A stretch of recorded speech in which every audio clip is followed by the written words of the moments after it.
This is the current federal tax developments for the week of September the 8th, 2025. Current federal tax developments are brought to you by your state society of CPAs. I'm Zollars, and we're doing this week's broadcast from here in Phoenix. What we're going to look at this week are a few cases. First one will be from the 11th Circuit, cases under development, I should say. But the first case is from the 11th Circuit.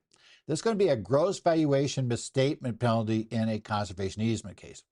Now, unlike most of them we've talked about before, this will not be a marketed package where they went out and bought this property and magically it exploded in value within a year. This is a longer term holding and not really a marketed concept. So this is just a standard partnership trying to take advantage of the conservation easement. We're going to discover they're going to have the same problems that some of the others did in terms of the valuation was deemed not reasonable. But again, a little bit different here. We're also going to talk about IRS guidance this week. Well, it's kind of leaked out is apparently what happened, where they've developed a preliminary list of the occupations that will be considered eligible for the qualified tips deduction. So we're going to have these tipped occupations list. And it's an interesting list, and it includes some occupations that may surprise you a bit. So we'll talk a little bit about that. Next, we're going to talk about the 8th Circuit got its second swing at the dispute between Medtronic and the IRS on a transfer pricing dispute. And this time, the 8th Circuit will again send the case back to the tax court. But in this case, they've effectively handed the IRS a win on their position. We'll talk about a state tax case next, and that's from California's, Office of Tax Appeals. And this looks at an entertainer who is claiming not to be a California resident. And we'll talk about how the state, why he was determined to be a California resident and the types of things that the state considered most significant in arriving at that position. And then finally, we're going to talk about a bankruptcy case. And it's going to be from the bankruptcy perspective, but it does involve the tax issue. And this will be the IRA bankruptcy exemption. In this case, we're going to have basically a debtor who had inherited an IRA from her father, and she, instead of, basically it was an inherited IRA, and as we'll, discuss with Supreme Court decisions, basically inherited IRAs don't get bankruptcy protection, but she claimed that this account should now be protected because she had cashed out dad's account and then, quote unquote, rolled it over to an IRA account in her name. Now, as you probably are thinking right now, I think she has some problems. And yes, she has some tax problems, without question. But she's also going to have some problems here with regard to the bankruptcy exclusion. So we'll talk a bit about that case. But let's go ahead and go to our first case we have here. Now, this is the 11th Circuit Court of Appeals that upheld a 40% penalty in a conservation easement case in the case of Buckaloo Farm, LLC versus Commissioner. This is a case number 24-13268, and the 11th Circuit's opinion came down on Tuesday, September 2nd. Now, Buckaloo Farm, LLC was a partnership which was formed by former Major League Baseball players Ryan Klesko and John Smoltz. This is not a marketed thing. That's probably the first starting point we have here, is we're not talking about one of these things where the partnership was something thrown together to acquire a piece of property that would somehow magically go up in value by a huge amount within a year, after which they'd give a conservation easement. And everybody gets this huge deduction that gives them a tax benefit way more than what they put into the partnership. And all is well, at least till the IRS shows up. This case, they're going to have claimed a $47.6 million charitable deduction for a conservation easement on property they had purchased years before for about $4 million. Now, the IRS disallowed the deduction and assessed a 40% gross valuation misstatement penalty. The tax court, when it made its final decision, it allowed a deduction of $4.6 million. That was based on the IRS's experts' valuation of the property, but they did uphold the 40%. So they didn't have a total disallowance of the deduction, but rather what we had here was a great reduction in what was there. And because of how much less it was than what was claimed, they upheld the 40% gross, basically gross misstatement for valuation misstatement penalty. So again, the tax circuit's decision was affirmed, and the 11th Circuit also sustained the penalty, which is, that penalty is a substantial amount.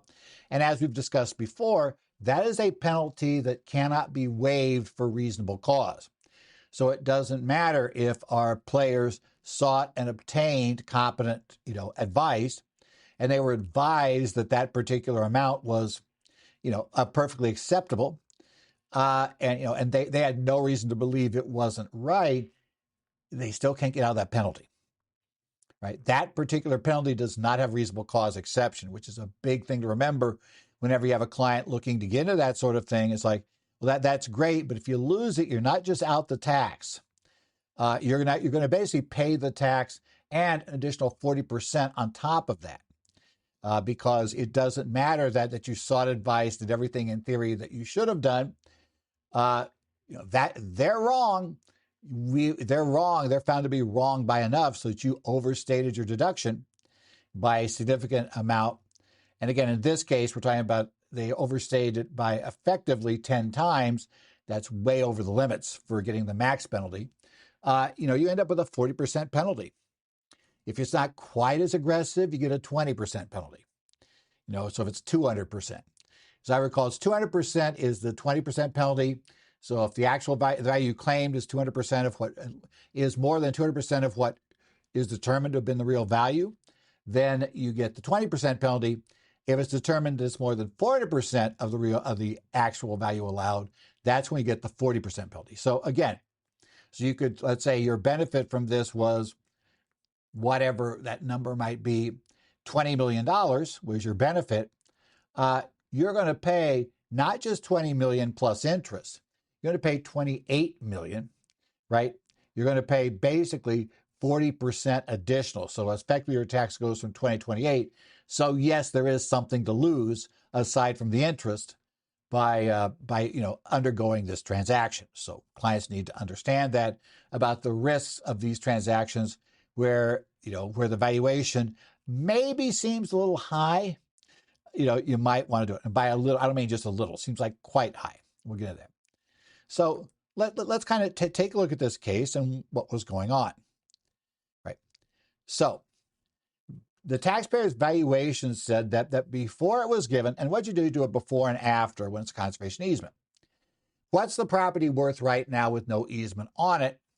And then after the easement, which does not allow a buyer to do certain things, right? Takes that away from the buyer. What's the property worth after you've made that easement?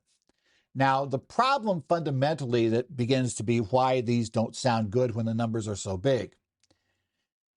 In this case, he's saying it's worth $50.48 million. But afterward, we're going to get rid of this. And remember, once we do that, we're going to essentially get down to a contribution that's 47.8. So essentially, we are going to, we could sell it today, apparently, in theory, because this is supposed to be a value that would be between a willing buyer, willing seller, neither one under compulsion to, buy or sell, and both fully aware of all facts. We could have gotten $50 million, right, in our pocket. But we are going to do this, give up basically 47 million of it, and then go around, and then we could sell it for $3 million. And you begin to wonder, why would you do that? Even with the tax consequence of, when you sell it, you'd pay tax, you're still giving up a huge amount of money in your pocket. So unless you are somebody who has, just an extreme reason to want to, give this contribution, it seems a little tough to buy the theory. Now, if the easement is a smaller percentage of the value, and we're fine with that, and it'd be a good thing about, if you're giving up $1 million on the $50 million of value, then maybe it's a little bit easier to accept. that, okay, that's it. These guys have net worth. They're giving up $1 million. They're still got 49 in pocket, less the tax. So that's what always makes these difficult when the easement becomes like a huge proportion of the property. And it raises a second question almost immediately is why don't we just give the whole thing away? At that point, it's going to be worth so little. But in any event, our valuation was $50.48 million. Now, according to the expert, the valuation, which is how you're supposed to do it, is based on the highest and best use of that property. And the appraiser determined that highest and best use would be a proposed 307-lot luxury residential community. Okay, that now, it didn't currently have, it's a farm right now. It does not have any of that on it. Now, one of the key issues you got to worry about when you're going to say, well, the best use is something that's not being used for now is it even legal to do it? Now, on the legal permissibility, they supported that by the zoning director's letter that said it was more likely than not that this development would be approved by the relevant, locality. So they would approve it because obviously, if you're not allowed to build a 307-lot luxury residential community because you couldn't get zoning approval, then that's not the highest and best use because that's not a possible use. So the problem became, though, was it was determined that letter had been obtained from the zoning director without discussing key details like there would be gravel roads, not paved roads, and there would be a community septic system. That's the type of development they felt was possible there. And, they never disclosed that they wouldn't do all the other stuff. And once the director was informed of this, he testified at trial. Had he known about the gravel road and large-scale community septic system, that letter would never have been issued. He would have cited public safety and regulatory hurdles that essentially would have said, we're not going to approve this, right? That this thing could not go forward. Now, the other problem was, and probably a bigger one in this case, was that the appraisal used a discounted cash flow analysis, not comparable sales of similar property, because the appraiser couldn't find any. Now, you may know that this has been continually the problem. In recent cases, the tax courts made it very clear they do not like the discounted cash flow analysis of a theoretical but not currently existing, operation on the property. And there's lots of reasons they don't, but they're saying that, come on, that doesn't exist right now. That is getting way out into the realm of speculation. Clearly, what would make a lot more sense is if, let's say, a nearby property, you could find a comparable property that had been sold recently, and that was sold for, around $50+ million. Okay, because these theoretical developments are what the court gets very skeptical about very quickly. So the discounted cash flow model used lot prices from high-end resorts in entirely different markets. So that was a problem, right? They said it wasn't comparable at all. There was nothing nearby. And the court, not a fan of that. And, we've talked about these cases earlier in this year. It's clear they're not a fan, right? It's going to be an uphill battle to get the tax court to buy a discounted cash flow analysis. So what the tax court said was that there were two reasons. We kind of discussed this. The court had serious concerns about whether this was legal, right? In essence, you would not have gotten zoning permission to do this. So you wouldn't have been allowed to build those lots that in theory you were going to sell. Or, basically create those lots because you wouldn't have been allowed to do so merely doing the things you were talking about doing, which were all key to part of the discounted cash flow.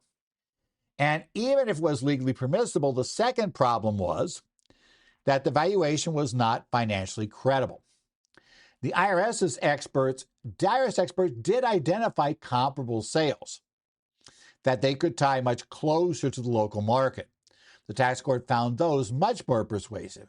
I mean, basically, it's like here are comparables in comparable areas, and this is what they were selling for it. It was not going to get you near $50 million on this, right? The IRS expert, Mr. Ryan, showed the local market was weak and that property itself was not ripe for development. The court said the claim value in the taxpayer's appraisal of $32,600 an acre was a fantasy. In the words of the court, that's never a good word for the court to have said about your valuation, that your value number is a fantasy, because the court said comparable properties had sold for between $1,600 and $5,000 per acre. And obviously, even at $5,000, that's significantly below $32,600 per acre, which is what the taxpayer's appraiser was saying. Now, obviously, the key thing here, come on, there is a pattern. I've already noted it. Your appellates, basically, the fatal error was, the tax court affirmed the tax court's decision on the second independent ground. It was an unpersuasive valuation. The format of fatal error was failing to challenge this factual finding on appeal. They waived the argument. That was a mechanical flaw in what they did. They also, but we note, right? So what the appellate court said is it didn't matter about anything else. You never challenged the fact the valuation was out in left field. You never produced additional evidence. So, come on, I got nothing to overturn the tax court based on what you've given me. So essentially, they didn't raise it. And it's too late now, guys. You can't come into the day we're going to argue and suddenly start trying to do that. Note that appraisals must be based on credible comparable market data. Gang, we have learned the tax court is not buying discounted cash flows on speculative plans, right? And they do not like non-comparable properties, right? They're going to say, don't tell them you can't find comparables. They're probably not going to accept the line. Again, when people are trying to aggressively value these easements, this theoretical development that nobody's done is what tends to be used. And like I said, the court it's going to be difficult to sell, especially if nobody's done it. And because the court's going to seriously ask, well, what sane person wouldn't have just sold to the person for $50 million that was going to do that development? Why wouldn't you have sold that way? Well, right, it's tough to answer. And, that they said, argue about the admission of a tax return amended fraud claim were irrelevant, right? Because that's it. Because what they said was, this was issues, right? But those, they admitted the tax return of one of the partners, and there was an amended fraud claim here. But the court said, we already gave you the fraud, right? The tax court did not find you'd committed fraud. So regardless of whether or not the tax court fouled up procedurally by admitting the tax return of one of the partners, or had allowed an amended fraud claim to be made by the IRS at trial, you weren't held to have committed fraud. So in essence, there's nothing there. We can say the tax court was wrong on letting both of those in, but if we did that, all we'd do is throw out the fraud penalty they would have imposed, which they didn't impose anyway. So tough luck. So, the court confirmed the evidentiary and pleading issues are subject to harmless error review, not the high standard of whether it was a structural error. So, yeah, they found the tax court essentially, any errors that were made were harmless errors, and, it was not something they had to go beyond. Okay, next up, we got some information this week on qualified tips. That is, the Treasury and the IRS released a preliminary list of tipped occupations. The title of this paper, which is available on the Treasury's website, is Occupations that Customarily and Regularly Receive Tips on or before December 1st, 2024. This was released by the Internal Revenue Service. It appears September 2nd, but the actual document was created the week before. Now, how this came to be known was essentially Vox reported it, basically the week before that this list was there. Other outlets began getting the same information, picking it up. For instance, Tax Notes Today on their edition that was published, in this week, they also noted that, this was here, it was real, and this is a list. Now, it is preliminary. That's what's important to understand. Whether the IRS really intended to release this week, or whether it's just, hey, the genie's out of the bottle, let's just go ahead and get this thing officially out there, is tough to know. But in any event, we do have some ideas of what will be tipped occupations under this rules. So this is our initial, even though it's tentative, guidance on occupations that qualify for no tax on tips deduction. An official proposed list is going to show up in the Federal Register for public comment. But they do note on here that it is expected to be substantially the same as this preliminary list. Now remember, the reason we need this list was Congress said that to claim this deduction, a worker's tips must have been received in the occupation that customarily and regularly received tips on or before December 31st, 2024, and they charge the IRS with coming up with that list. So this is most likely very, very close to the list. There are a couple of other caveats about this list, one of which is there are some language in the statute has excluded occupations, or, things that could be excluded. So some of these may have portions, or some people in the occupation may be in excluded categories. So you do say they're going to have regulations, going to comment on that too. So don't go overboard with this list right now, but this list does give us an idea of where things are going. And it's important for two different reasons. Reason number one, obviously, if you have an individual client that works in one of these occupations and receives tips, then yeah, we need to know they're going to qualify for this. But number two, if you have a client who, let's say, is a business client of your firm, and that client has payroll, they're going to be required to report the qualified tips. Now, that won't be on this year's W-2, but it will be on the 26th W-2. And IRS is supposed to develop some methodologies that can allow the employers to, give employees a estimate of the proper number for 25 that they can rely upon for the return. So your clients in these industries need to realize, or who have employees that do these occupations, need to realize that there's a payroll reporting issue that they need to be aware of. And again, when more occupations get added to the list, that's when, of course, we have, some people that weren't expecting may end up with this. Oh, and by the way, it also does have, I skipped by that here, the Treasury tipped occupation code. That is, what they referred to on the W-2. Remember, the draft W-2 for 2026 has a box for the Treasury tipped occupation code, TTOC. That is on this list as well. Now, the list is organized into 8 categories, right? Those categories are beverage and food services are the first, entertainment and events, hospitality and guest services, home services, personal services, personal appearance and wellness, recreation and instruction, and transportation and delivery. Those are the categories. Within each category, under each category, they will list the specific occupations in that category that qualify for the tip deduction. Okay.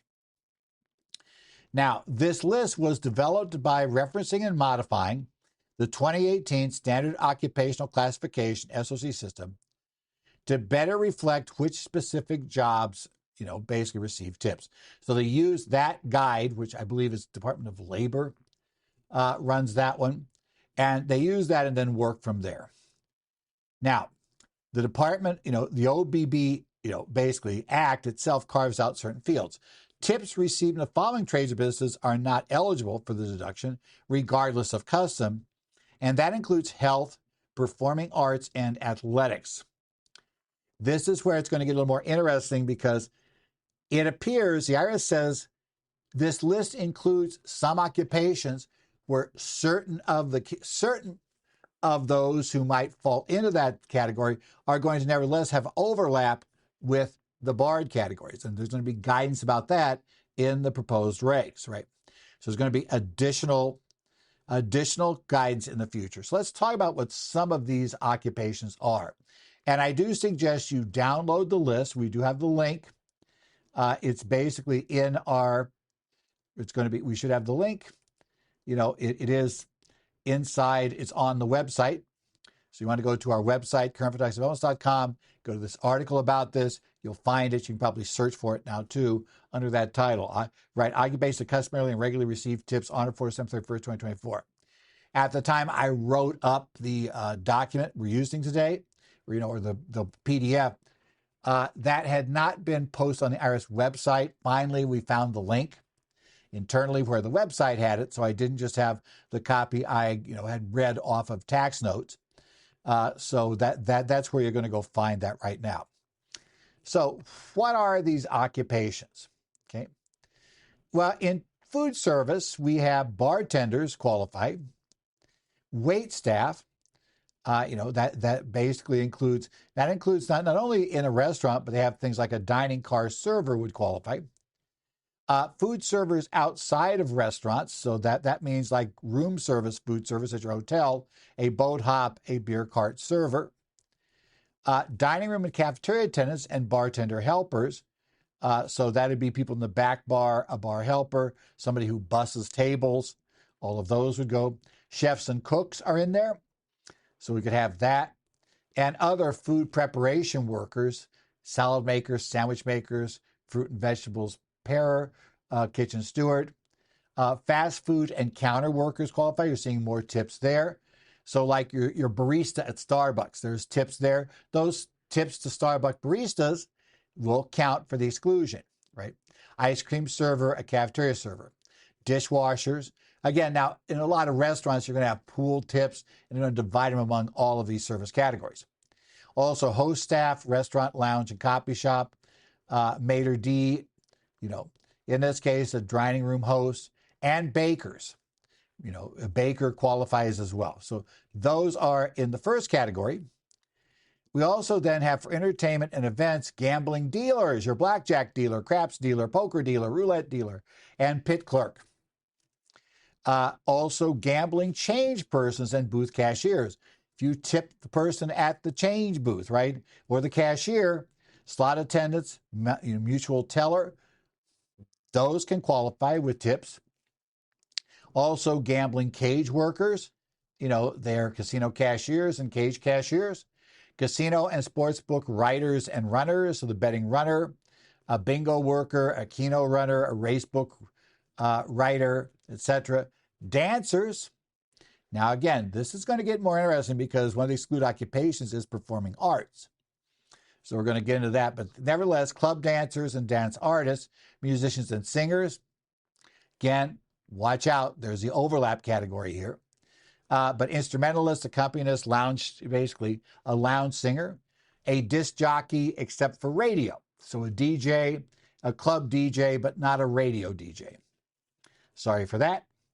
Entertainers and performers. That would include comedians, clowns, magicians, street performers, but not in performing arts. Like it's like, okay, that's going to be weird. Digital content creators is one that probably you hadn't initially thought of maybe, but you do.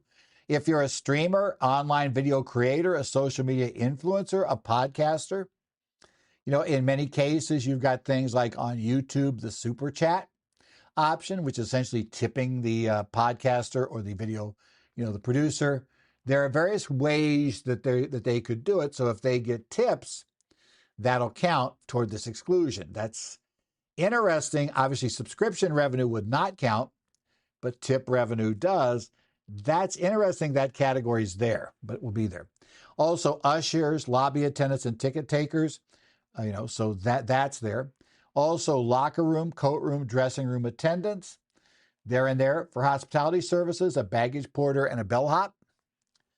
Concierge count for this. So guest service agents, activity concierge. Hotel, motel, and resort desk clerks count. So they can get it. And maids and housekeeping cleaners would count in that category. For home services, we have home maintenance and repair workers. A handyman, a roofer, a window repair, house painter. That could be interior, exterior, or a floor installer would qualify for that. Now, that could be interesting. I don't have anybody now in that. I used to have clients in multiple categories that would have that. And that, in essence, they now could be facing a situation where, if people are tipping the floor installer, in theory, the installer is supposed to report that to their employer, and that's to be reported as a qualified tip on their return. So that gets kind of interesting. Groundskeeping and landscaping workers, right? All of these things. That would be like a lawnmower, a gardener, a tree trimmer, a weed sprayer. Home electricians. Do you tip your electrician? That's going to be the issue. Or plumbers. Plumbers count too, along with pipe fitters, steam fitters, sprinkler installers, heating and air conditioning mechanics and installers. You're tipping them. Home appliance installers and repairers. Home cleaning service workers, house cleaners, pool cleaners, carpet cleaners, and a window washer. Locksmiths. Yeah, they finally get you back in your car. So if you tip them, that'll count as this category. And roadside assistance workers, tow truck drivers, battery technicians, tire repairers, tire changers, and a car fuel deliverer could be in there. Personal service, personal care, and service workers, and some of our examples are an elderly companion, a personal care aide, a butler, a house sitter, or a personal valet. Private event planners, wedding planners, party planners would qualify for this. And a private event and portrait photographer. So a wedding photographer, a headshot photographer. Videographers also, right? So if you're not having the photographs, but you're videoing it, you got somebody to do that, then the wedding videographer would qualify for this as well. An event officiant, the pastors at the wedding ceremony, right? That would include wedding officiants, funeral celebrants, clergy, vow renewal officiants, to the extent they are tipped. I can just see some interesting thoughts working there in certain places. We'll get into whether you tip your clergy. Oh, yeah. I see the litigation already setting up. Tax court cases are coming down the line. I can see that happening. If you have a pet caretaker, so if you're tipped for being a pet groomer, a pet sitter, a pet walker, a kennel worker, or a pet trainer, then that counts. Tutors. If you tip your reading tutor, your math tutor, your language tutor. Nannies and babysitters. So au pair, the child sitter at hotels and gyms, all of those things, they're tipped. They would end up picking it up. Under personal appearance and wellness, a skincare specialist, right? So a facialist, electrologist, and a spa esthetician. I like that. Massage therapist. The masseuse, deep tissue massage therapist, and sports massage therapist. Now, again, we got to kind of start watching on the health side here, so that's where it gets interesting. Barbers, hairdressers, hairstylists, and cosmetologists. That would include wig stylists, is one of the example occupations they give. Beauticians, hair colorists, hair cutter. A shampooer. I guess they felt it wasn't clear on the previous category. So that would be a scalp treatment specialist and a shampoo assistant. Manicurist and pedicurist, nail technician, fingernail sculptor, nail painter, an eyebrow threading and waxing technician, okay, so an eyebrow waxer, a makeup artist, right, wedding makeup artist, a party makeup artist, an exercise trainer and group fitness instructors that get tipped. That would include aerobics trainer, a yoga instructor, a personal trainer, tattoo artists and piercers. Oh, the younger crowd will like this, right? Tattoo artist, ear piercer. Actually, it's not younger anymore, right? I remember the days when it's like, man, the kids are all getting tattooed these days. Well, they become kind of lifetime things, and now those kids are like 40 years old, so it's like, yeah, it's not really the kids anymore. A tailor. So you have a tailor, a seamstress, a clothing alteration worker. You tip them. That counts. A shoe and leather worker and repairer, a cobbler, or a shoe shiner will qualify. And for recreation instruction, we got a category there. Golf caddies are in that category. A self-enrichment teacher. Now, this is an interesting category. It's got to be somebody who, and the description is, teach or instruct individuals or groups for the primary purpose of self-enrichment rather than for an occupational objective, educational attainment, competition, or fitness. Okay, watch the carve out there. There are carve outs. Because otherwise you start reading this and saying, well, a knitting instructor, a piano teacher, an art instructor, a dance teacher, you start thinking, hey, wait, CPA instructor. No, not going to work. Neither does third grade teacher. So I thought I'd let you know that those, I don't care if you do tip the third grade teacher, it's income non-deductible. It's not going to be a deductible one. But if you tip your third grader's piano teacher, that works. It's kind of interesting. So we'll get there. Recreational and tour pilots, you tip your helicopter tour pilot, your hot air balloon aeronaut, your skydiving pilot. Yeah, I guess you got to tip him before you leave the plane, right? It's like, well, first thing, you're down to the ground, might not go right, so you need to tip him first. But secondly, yeah, he's going to be in the plane. You're going to be on wherever the area is you landed, and so you're probably going to be really close to tip him right, after you're done. So we'll get that. But anyway, we got that. Tour guides and escorts, so that would be a museum guide, a sightseeing guide, a travel guide, so like a cruise director or river expedition guide, a sports and recreational instructor. And again, teach or instruct individuals or groups for the primary purpose of recreation rather than occupational objective, educational attention, competition, or fitness. Be careful there. So I guess kind of reading that this morning. I was just watching the Formula One qualifying from Monza. So I guess if Max Verstappen, tips his basically his fitness guy, for getting him, ready to go, a recreational sports instructor, or any driving coaches, I doubt he needs to tip them. I doubt they're there. But if he tips any of those guys, or maybe the person in the simulator, I guess, it's not going to qualify.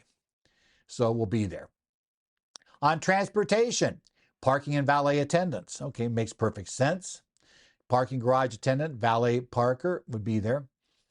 Taxi and rideshare drivers and chauffeurs, a cab driver, a personal driver, your Uber driver, all of those things. Shuttle drivers, the hotel, airport shuttle driver, hotel shuttle, rental car shuttle driver. Those people get tipped, so we do that. I know, I've done that one multiple times. I know that one. How about, do you tip your UPS delivery guy? Maybe, maybe not. But pizza delivery drivers you often do, grocery delivery drivers if you have somebody deliver groceries, bicycle courier, the package delivery person, now that's one like, do I tip the UPS guy? An appliance delivery driver or a furniture delivery person? How about a personal vehicle and equipment cleaner, the car wash attendant, auto detailer, or a boat waxer? Private and charter bus drivers, so motor coach driver, tour bus driver, a water taxi operator, and a charter boat worker. Makes sense that they would be part of that too and could do it. Rickshaw, pedicab, and carriage drivers, right? We're definitely listing every type. So a horse-drawn carriage driver, a bike taxi driver, right? Or a home mover, furniture mover, and packer. So that's basically the list.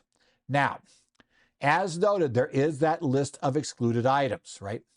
That would be businesses not eligible for the deduction regardless of custom, or be, trades or businesses in health, performing arts, and athletics. So that's when we get to kind of the interesting area that some of these are going to have at least some people who you can argue are, in addition to doing what might qualify for tips, but they're in the wrong business or occupation, basically trade or business, even though they got the right occupation. So, yeah, we have to watch that. The Treasury and IRS issue future guidance to clarify these exclusions. And that means, you got some people who are not going to be very sure if they qualify or not. That's just going to be the nature of it. Okay. Whoops. Yeah, we got that. So the performing arts exclusion, that could affect dancers, musicians and singers, entertainers, performers, comedians. Athletics could be exercise trainers and group fitness instructors. In essence, anybody in those fields, you got to kind of warn people that the final regs may change how this goes. Okay, next up, let's go one more time. The 8th Circuit, second time, remands the Medtronic transfer pricing case to the tax court. This is Medtronic Inc. versus Commissioner. It's from the 8th Circuit Court of Appeals, case number 23-2063, and opinion issued on September the 3rd. So let's talk briefly about this. The question and dispute on this thing that's been going on for a while now is the proper arm's length royalty rates for intangible properties licensed by Medtronic's U.S. parents to its Puerto Rican subsidiaries in 2005 and 2006. As noted, this is the second time the Eighth Circuit has vacated and remanded a tax court's decision in this case. That's why this is referred to as Medtronic 2, right? The first case is Medtronic 1. This is Medtronic 2. This has been run through on a couple of occasions. And I have a feeling whatever the tax court decides this time, we'll probably get another appeal. So we could see the Eighth Circuit picking this up a third time before we're done.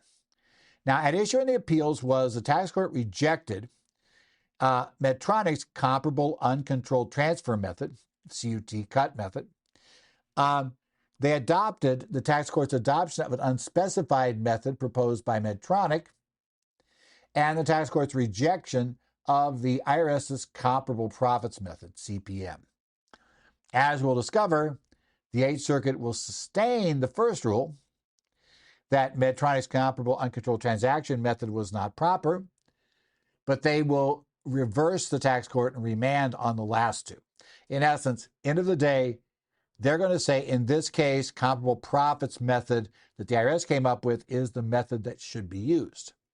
And then they want to get through a factual determination related to that. That's where they do it. Now, the CUT method in the regulation requires the intangible property and controlled and uncontrolled transactions to have similar profit potential. The particular item here, the paysetter agreement, was not comparable. Paysetter's average profit margins was 29%, the agreement in question. Medtronic's was 54%. So there's a wildly different profit potential between, what they're using as comparables here, right?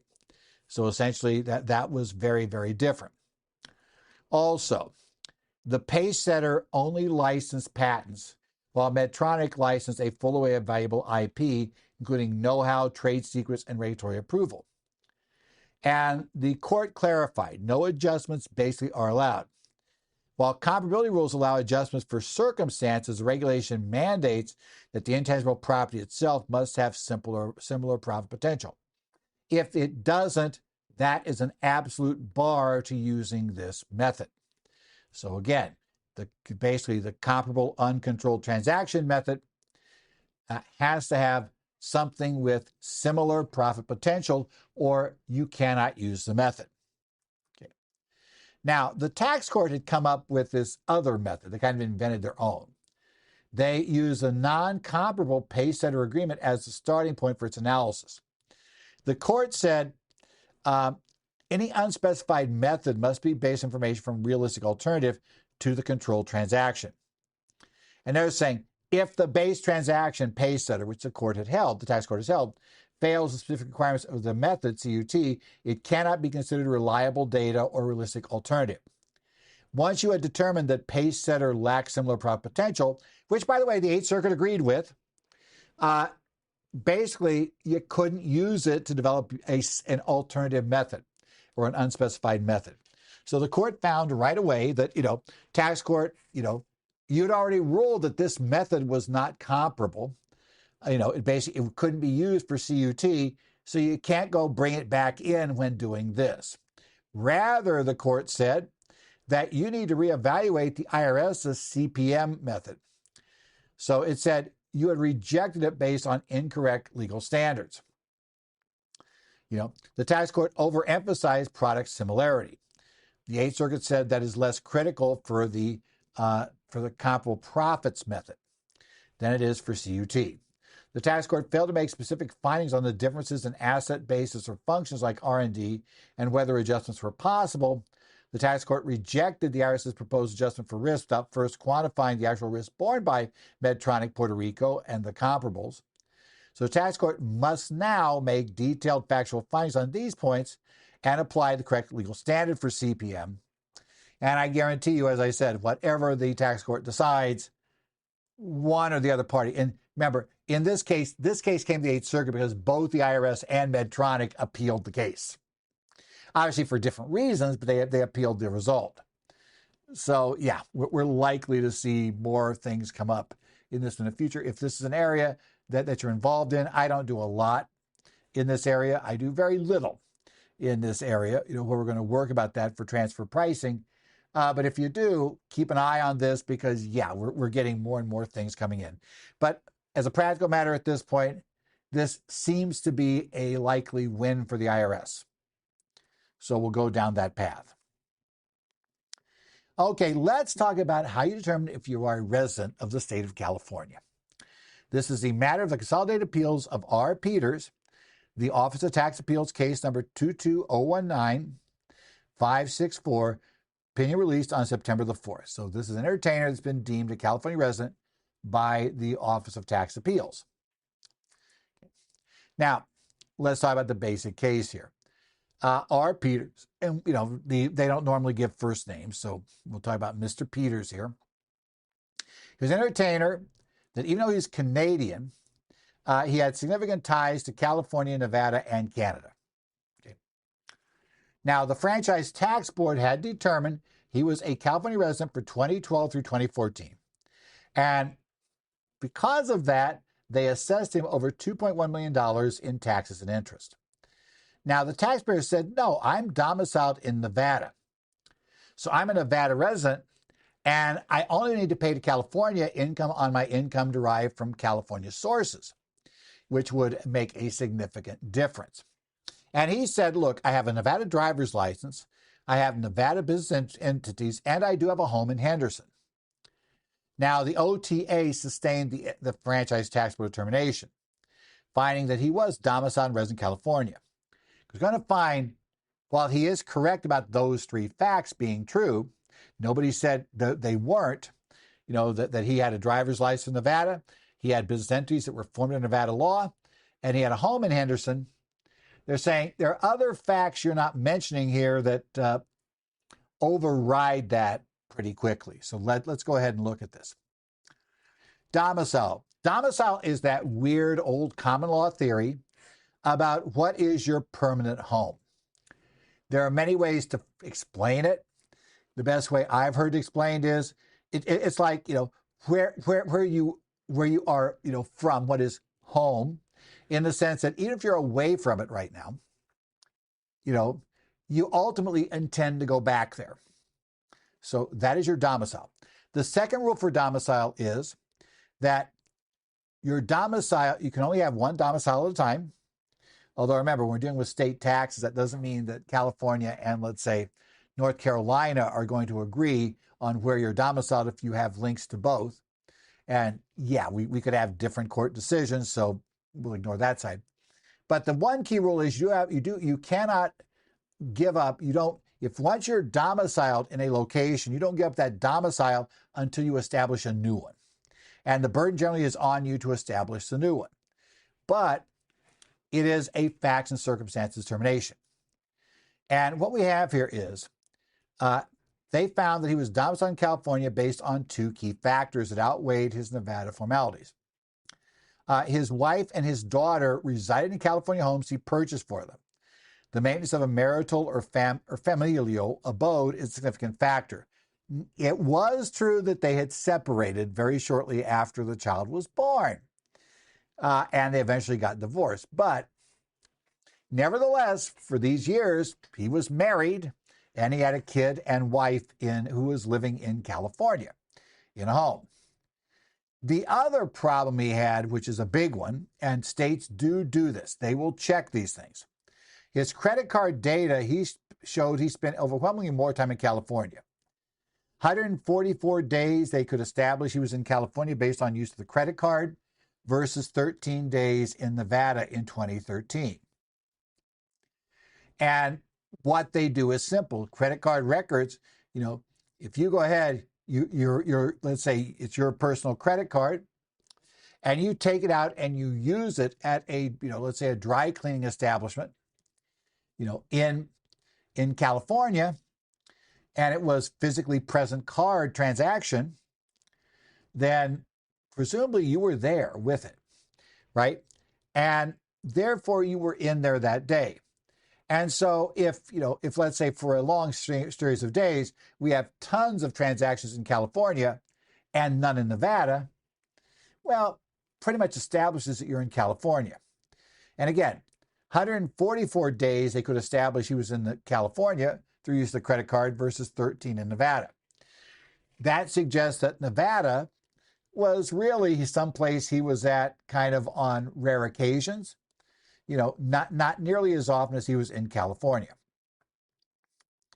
Now, once you're established to domicile in California, which is the first test, we go on to look whether your absences were permanent or temporary.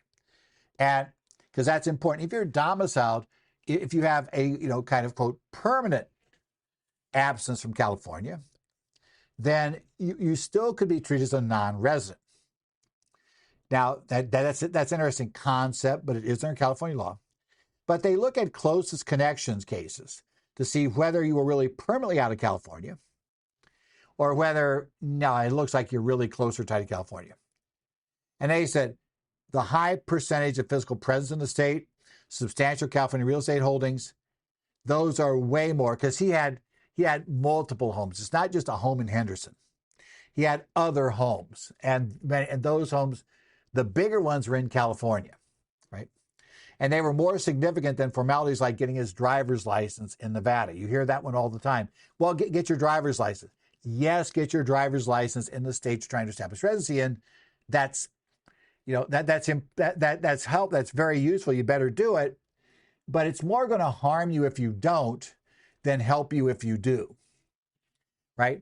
And also that means you should not claim resident benefits in the state you're claiming you're no longer resident. I've had that conversation with clients, especially who are, let's say, moving down from Midwestern state and want to establish residence in Arizona because Arizona's 2.5% rate is, the lowest flat rate in the country. So generally much lower than rates in other states, regardless of whether, their actual rates they're paying. So you have these people say, well, that's great, but you always go fishing in your old home Midwestern state or hunting. And most of those states have resident and non-resident hunting and fishing licenses. It's not going to be good if you get a resident fishing or hunting license for the state you're telling me you're not a resident of. That will be an admission against interest problem. And you'll probably get nailed by both states in that case. And neither one will agree that, the other state should have taxed anything that wasn't directly connected to that state. So it can turn out very badly. We'll be that way, right? Okay. Substance over form. That's key. Residency is a substance over form. Objective factors of physical presence and family location will trump informal indicators like your driver's license or where your business is registered, right? Day counts are really important. And the franchise tax boards will use credit card data. I know that I've seen New York use cell phone records, right, to reconstruct physical presence. You got to make sure you have meticulous records. And if you're going to try to claim, as he did, I let my other, I let employees working for the company, use my cards. You better have real good documentation about exactly who used it and when. And hopefully somebody's willing to testify to that fact too in the case. By the way, also the Nevada businesses, his problem there was he did have Nevada business entities set up, but their mailing addresses were in Canada, which led the court to believe they're not really being run from Nevada, so that didn't help establish you were in Nevada. That was a whole nother set of problems, right? Now, he tried to get additional interest abated. While they had abated some due to delays, they hadn't abated all, he wanted more. The OTA took a look at the work logs. Staff was actually working the case during the periods he wanted additional. Yes, they took long, but they were working the case. You can't really delay itself is not sufficient if there is activity on the case. And also, family ties are key. If you want to be a Nevada resident, you better have the family there. And that, he did. The family was not there. The family wanted to be in California. They like the ocean, right? Ocean, right?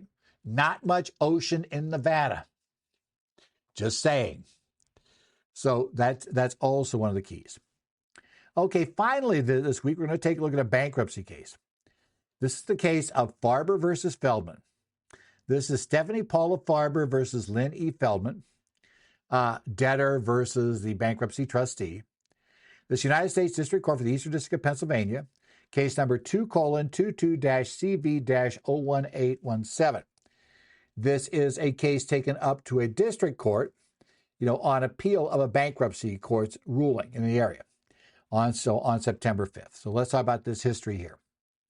Now, this is the debtor. Stephanie's father passed away in 2017. She had an interest in a Prudential life insurance account, right? And she received $41,000. This Prudential life insurance account was an IRA. She received $41,000, which she used to open a new IRA in her own name at Wells Fargo, not inherited. Okay, that IRA was later rolled into a traditional IRA annuity with Alliance. Now, at that point, she files for Chapter 7 bankruptcy in 2021, and she claimed the Alliance IRA as exempt under Title 11 United States Code, Section 522 D1, right? So Title 11 is bankruptcy, right? We're in there. So the bankruptcy trustee objected, arguing this IRA was not a tax-exempt account eligible for bankruptcy protection. And there are a couple of problems with the account. We'll get there. Now, the court noted to be exempt, the IRA must be a fund or account that is exempt from taxation under the IRS. Okay? In 2018, the maximum contribution for Stephanie, was $6,500. She funded the account with $41,447. Now, the court found that initial Wells Fargo IRA was invalid from its creation due to a massive excess contribution, a defect that wasn't cured by later rolling the defective IRA into a new IRA at Alliance. The problem just carried over. And the court said in this interesting ruling that because the contributions triggered a 6% annual excise tax under Section 4973A3 of the Internal Revenue Code, that meant the IRA was subject to tax. Remember, we need a fund or account exempt from taxation. The 6% excise tax is a tax. Because the funds were subject to this tax, the account was not exempt from taxation by definition, and therefore could not be exempted in this bankruptcy. And apparently the theory would be, because you think, well, $6,500 should count, right? Because she had a right to put that in the account. And, the court is saying, no, actually, because the entire fund is tainted by the overcontribution. That's an interesting ruling because it could, if you apply that liberally, you're going to say that any overfunded IRA that pays the 6% ever, is that going to fail in bankruptcy? Well, again, it's not the fact here, so we'd have to wait for another case. Now, you might say, wait, but she inherited an IRA from her dad. The problem is inherited IRAs are not subject to the protection. The Supreme Court in the case of Clark versus Ramaker essentially held that inherited IRAs are not for retirements, right? The law meant a retirement account, dad's retirement account, when it comes to you, you're just kind of getting a windfall account. So it's no longer meant for your retirement. In fact, the law doesn't let you hold that to your RMD date. The law imposes RMD distributions on you at this point. And essentially, it's not just one of those things that's meant for your retirement. We're supposed to get the account out of there. Supreme Court said that doesn't qualify. Now, they did reject the trustee's argument that the contribution was a prohibited transaction of 4975. It did not meet the statutory definitions of it. Now, I think the trustee was worried the $6,500 was valid, and so was a little concerned about how to get their hands on it, because the court did say it was not an inherited IRA, right? She had put it in IRA in her name. Ones that she grossly overfunded it, but it wasn't her name. Okay. Now, the court said titling account as IRA itself is insufficient. It's got to meet the 408 requirements, all of them including contribution limits, to be valid. Again, little interested in wait isn't the IRA is overfunded. That doesn't terminate the IRA status, right? But as district court held, it did. And her attempt to cleanse failed. You can't cash out deposit funds in a new personal IRA account to grant bankruptcy protection if doing so violates contribution limits. And an excess contribution, therefore, does not merely taint the excess amount. It could render the entire IRA non-exempt in bankruptcy. That makes this case a concern. Now, again, district courts are notorious for issuing bad tax decisions, not really understanding the Internal Revenue Code and not properly applying the rules. But not going to help you much if your client gets a judge who finds this decision and decides to go along with it. It would be helpful to watch to see if future cases, if we see this thing referenced elsewhere. Just to me, I don't believe it's probably worth to the debtor challenging to get her $6,500. Well, I guess with earnings maybe, but you understand at a certain point you're chewing up, you're just spending the money, so it doesn't matter. Whether it goes to the bankruptcy trustee to pay your debts, or it ends up going to being withdrawn and going to your attorney to pay the legal fees, may not matter if you don't have it. But it is a little scary that way because again, what if I just over-contributed by $100 accidentally? Does that blow up the IRA? And does it stay blown up if I withdraw the $100 after paying the 6% tax? At what point I apparently become subject if we don't withdraw it by the date we have to take it out? But it would be interesting conceptually to think of it that way. So again, a potential troublesome issue. Hopefully the courts ultimately will not be quite that, let's say, will not quite view it the same way. I really think it might have been better for the court to say substance over form. This is clearly still the inherited IRA, and you can't magically fix that because she never recognized the income. So she's treating it as if, so we're going to hold her to the fact she's treating it as if it was an inherited IRA and go from there. Well, that's been the Current Federal Tax Developments for September the 8th, 2025. As always, Current Federal Tax Developments are brought to you by your state society of CPAs. I'm around, maybe able to answer some questions. If you want to ask a question, you can email me, ed.zollars@currentfederaltaxdevelopments.com. You can also find me on the Connect groups for the Arizona Society of CPAs, New Jersey, Idaho, Illinois, Minnesota, Washington. So if you have questions there and I see the question, I think I can help, I may jump in. Otherwise, though, we'll probably be back here next week looking at more developments. Remember, we are rapidly approaching the first drop-dead due date of September 15th. So you might want to make sure that everything's going fine there. I hope you're surviving this because remember, right after you finish this, we go to the trust drop-dead date. And once we finish that, we go directly to the 1040 drop-dead date. Oh, you got any 1120s that are calendar year, we'll take them there too. So all of that's coming up. So in any event, we will see you next time here on Current Federal Tax Developments.